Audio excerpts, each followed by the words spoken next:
Ísabel, þetta var, já, bara nokkuð öryggt eða ekki?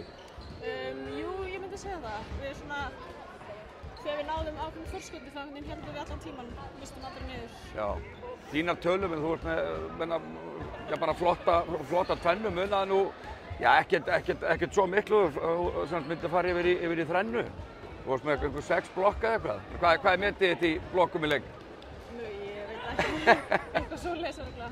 Já, þannig ánægð með þína frammistöðu og bara liðsins? Já, bara ég held að við séum að koma svona, við erum einhvern veginn að ná saman liðinu á réttum tíma held ég. Og við erum bara að vera með mikið breytingum í vetur. Já. Og já, ég held að við séum bara, núna er þetta bara allt á uppleið. Já, og þið náttúrulega þurfið að vinna væntanlega síðasta leikinn til þess að geta komist upp í topp 8. Þannig að hversu svona langt getur þetta lið farið, heldur við? Markmiðið okkar var bara að fara alla leið í finals.